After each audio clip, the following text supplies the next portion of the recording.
Here's the picture in your head. A fur-wrapped family huddled on a rock floor. Fire on the wall. Home, sweet cave. That picture is wrong. But it's wrong in a much stranger way than you've been told. Because the question itself, why did humans stop living in caves, hides 3 assumptions. And every single one of them is false. Let's take them one at a time. The third one is the reason this video exists. Assumption 1. That caves were home. Sometimes they genuinely were. At Kebra in Israel, 60,000 years ago, people kept a central hearth and dumped their bones in the same 3 spots so consistently that the layout stayed unchanged through 2 feet of accumulating floor. The excavators call it a base camp. At Sabudu in South Africa, it's even more domestic. 15 separate layers of bedding, built from compacted sedge and topped with leaves that happen to contain a natural insecticide. They swept the floor. They dumped the ash. And every so often they set fire to the bed on purpose to kill whatever had moved into it. You do not burn your mattress somewhere you pass through twice a year. And at Cum Greenel in France, people came back so often that the floor rose 13 meters, the height of a 4-story building, in 64 separate layers. That floor isn't dirt. Under a microscope, it's ash, swept hearths, trampled charcoal, and burnt bedding. It's made of people. But now the other half. Denisova Cave is probably the most famous hominin site on Earth, and when researchers went through it carefully, they found no proper fireplaces across 300,000 years and hyena droppings almost everywhere. Humans dropped in. The hyenas lived there. So caves weren't home, and they weren't not home. They were one option, taken when it made sense. Which one would you have picked? Cave or open sky? Tell me in the comments. Assumption 2. That we'd even know. Here's the uncomfortable thing about the Stone Age. Caves preserve. Open ground does not. Look at the famous open-air sites and notice how each one needed a freak accident to survive. Ohalo 2 only exists because a lake rose and sealed it in mud. Kalambo Falls survived because it was waterlogged. The mammoth bone dwellings of Ukraine survived because bone lasts and wood doesn't. An ordinary camp on ordinary ground leaves essentially nothing. One recent study of over 4,000 European sites found the strongest predictor of where we find Stone Age remains isn't ancient climate or ancient food. It's modern land use. The map of prehistory is partly a map of where we happen to dig. And think about what a cave can't do. You can't hunt in it. You can't gather in it. You can't reach water or firewood without leaving. Most of life had to happen outside, whatever survived to tell us so. Assumption 3. And this is the one that breaks everything. That building came later. That humans huddled in caves until they got clever enough to make houses. Go to Breniquel Cave in France. 336 meters inside, far past any daylight. Someone snapped over 400 stalagmites into similar lengths and stacked them into deliberate rings. There are traces of fire, and it's been dated twice by 2 methods to 176,000 years ago. Neanderthals. Building architecture. In total darkness. And nobody knows what it was for. It goes back further. At Kalambo Falls in Zambia, in waterlogged mud, archaeologists found 2 logs deliberately notched so they'd lock together. 476,000 years old, before our species existed. So construction never replaced caves. Building is as old as we are. People were building inside the caves. If that just rearranged something in your head, hit like. It genuinely helps this reach other curious people. So if it wasn't capability, what actually changed? Economics. 3 things caves are bad at. First, a cave can't move, and your food can. Herds migrate. Plants ripen somewhere else.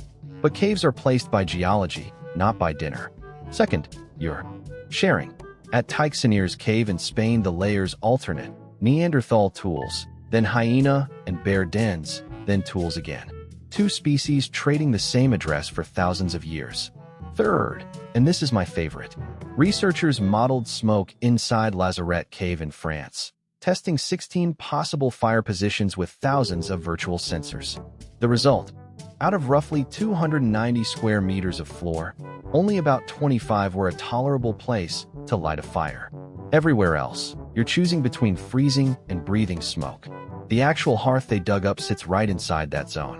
160,000 years ago, somebody worked that out by trial and error, and it only worked in winter when cold air outside pulls the smoke up and out. Then 2 quiet technologies removed the last advantage. Clothing. And there's a beautiful way to date it.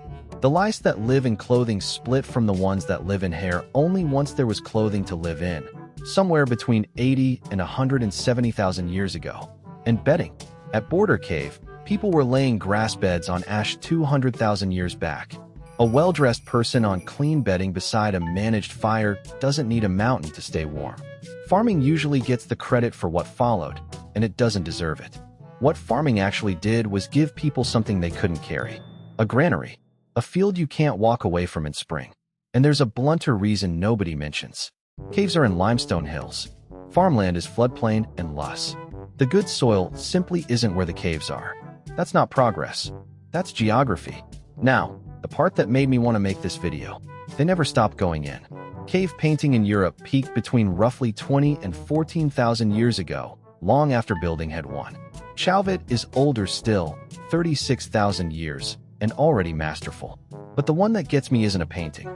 It's Basura Cave in Italy, 14,000 years ago. 5 people walked about 150 meters into a mountain by pine torchlight. Barefoot. Where the ceiling dropped below 80 centimeters, they went down onto hands and knees. And the knee prints are clear enough to make out the kneecap. The smallest of them was 3 years old. They weren't sheltering. There's nothing to shelter from that deep. And on the way, the children stopped to scoop up clay and smear it on a stalagmite. It's a pattern. Across 5 Spanish caves, up to a quarter of the hand stencils on the walls are child-sized, and some match children under 2. An infant can't blow pigment. Somebody carried a baby into the dark, held its palm flat against the rock, and did it for them. If you want to go deeper into that world, what ancient humans feared, how they communicated, what hunted them, I made a full course about it. The Secret Lives of Ancient Humans. 10 modules, 3 hours, plus a PDF guide. Links in the description. And if these are the questions you think about at 1 a.m., subscribe. This channel exists for exactly this. Because here's the ending nobody expects. Humans never stopped living in caves at all. People were burying their dead in Cueva de los Marmoles in Spain for 3,000 years. Rebels hid in cliff caves from Roman legions in the 2nd century, with plastered water systems cut into the rock. A society with concrete and aqueducts, choosing a cave. And in southern Italy, in the Sassi of Matera, roughly 15,000 people were still living in caves in the 20th century, until Parliament passed a law in 1952 and moved them out. Not prehistory, living memory. Some of them are still alive. So why did humans stop living in caves? They didn't. The cave was never a stage we grew out of, because it was never a stage. It was one tool in a kit we've carried the whole time. Used when the rock happened to be in the right place, abandoned when it wasn't, and walked back into, in the dark, carrying fire, for reasons we still can't fully explain. We didn't leave the cave. We just stopped needing it to be a house. Now you know the context.